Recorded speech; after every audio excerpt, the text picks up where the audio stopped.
الرحيم.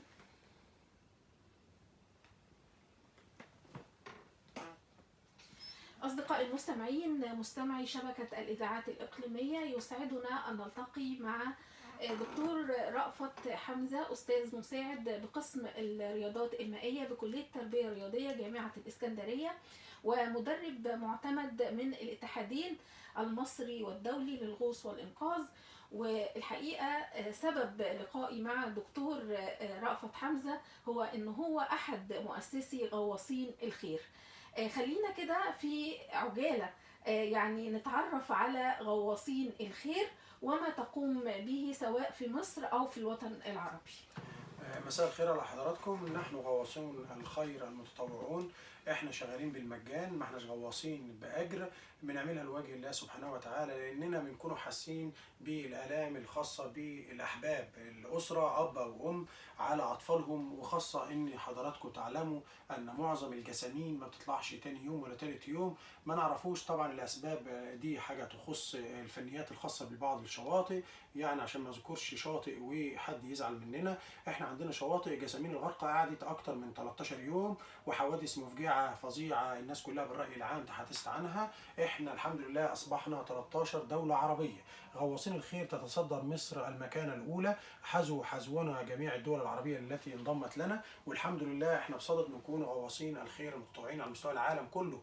غواصين الخير شباب وشابات، على فكره انضم لينا اطفال بتطوعه اهاليهم وافقت تنضم لينا، عندنا سيدات انضمت، عندنا حضراتكم العميد شرطه على المعاش، قوات مسلحه، دكتور جامعي، طبيب، صيدلي. احنا ليس هناك مهنه محدده، لان هوايتنا الاولى هو جبر خاطر الضحايا او اهالي الضحايا والبحث عن الجثمان وثم انتشاله.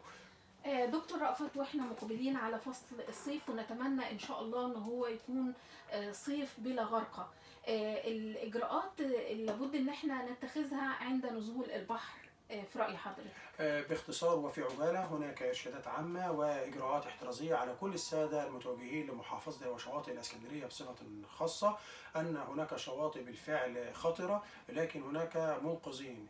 امتثلوا لهذه الإرشادات الخاصة بهؤلاء الأفراد.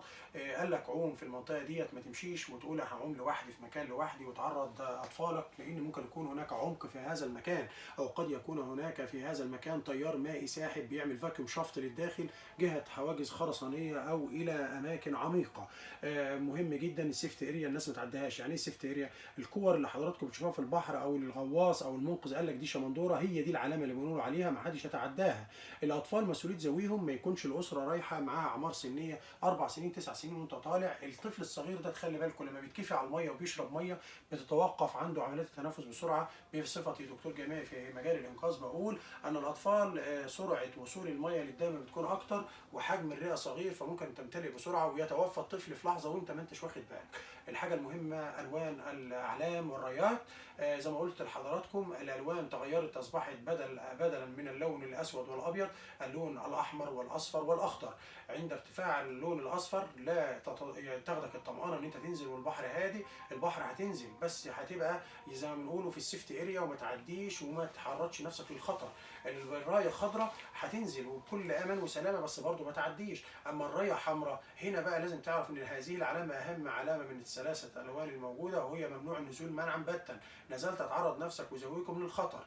اخر حاجه عايز اقولها بالنسبه للشواطئ، شواطئ مصر شواطئ جميله ممتعه، استمتعوا بيها على قدر الارشادات الموجوده، وهي لما يتقول لك ان النزول بلباس او بملابس تناسب السباحه، ما تقولش ان انا داخل فيها وازع ديني وما الى ذلك. ما حدش قاصد يعري حد، لكن النزول ما يبقاش مثلا للشباب. وبقول لاخواتي وابناء الشباب ما تنزلوش ببنطلون جينز شديد بيملى ميه وتقول لي هتعرف تتحرك بيه، هيعيقك عن الحركه بالحزام بما الى ذلك. لما تجيب شورت وتنزل بيه مفيش مشكله. الشورت بقى فوق الركبه تحت الركبه مش تخصصي، انا بتكلم على الملابس المناسبه للسباحه. بنصح الناس يا استاذه اسراء ان يمتنعوا عن تناول المأكولات والمشروبات، لان بيحدث حاجه هناك اختناقات، وهناك ابتلاع للحاجات دي بتعمل اعاقات داخل الميه والناس بتغرق.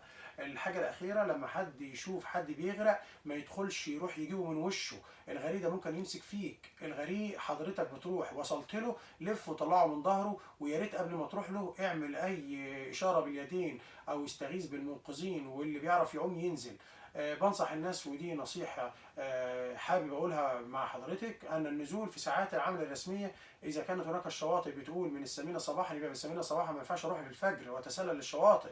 إذا كانت الشواطئ مع الغروب، مع الغروب. طب لو الشواطئ بتغلق مع ساعة معينة وقبل الغروب، يبقى نقف، لأن اللايف جارد اللي هم المنقذين هيروحوا، وما كانش هيكون هناك عيون مراقبة لحضراتكم. حتى الناس اللي بتنزل بالليل وبتفتكر ان البحر هادي بالليل، البحر بالليل بحر خطر، لان هناك علاقة بين الظلام، بين القمر وعمليات المد والجزر، فهتلاقوا البحر شديد السحب بالليل، فما حدش ينزل البحر بالليل. ربنا خلق النهار للعمل والليل للسكون.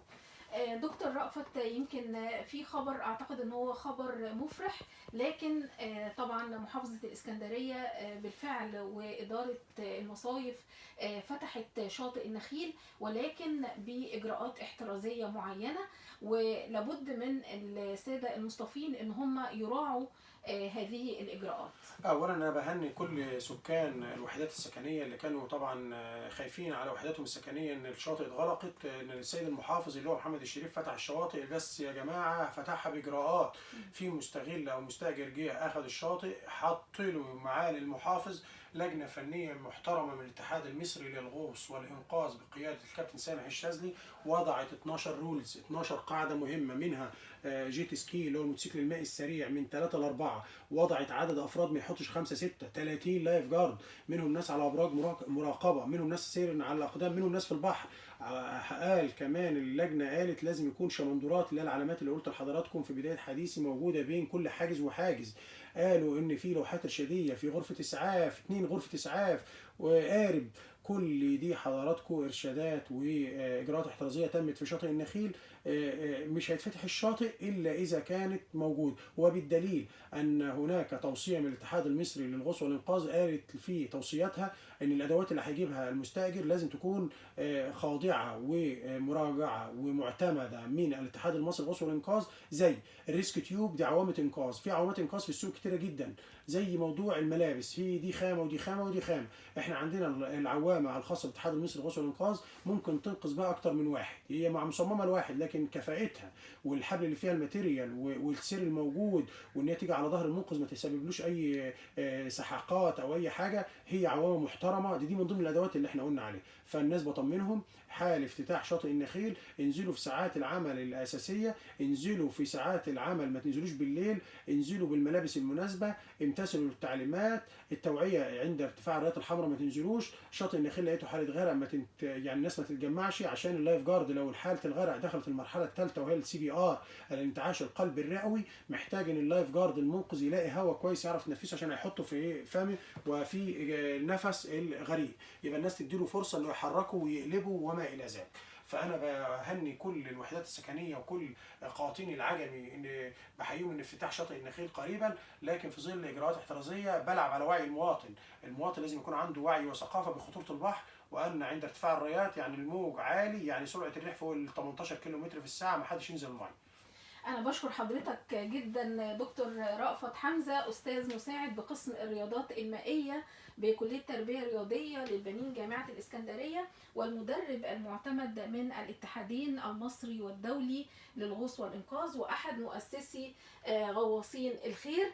أنا بشكرك جدا، وبنتمنى إن شاء الله صيف آمن لكل مرتادي مدينة الإسكندرية، وبشكر حضرتك شكرا جزيلا. شكرا للسادة المستمعين، ونشوف حضراتكم على خير. وأنا شكر خاص لإذاعة اسكندرية اللي هي امتعتنا بالغناء القديم، وزي ما بيقولوا التراث الأساسي وهو الفن الجميل. أنا بشكركم، وأنا واحد من ضمن يعني زي ما بيقولوا كده اللي بيفتحوا القناة دي على طول في الراديو العربية بتاعتي. شكرا جزيلا. شكرا.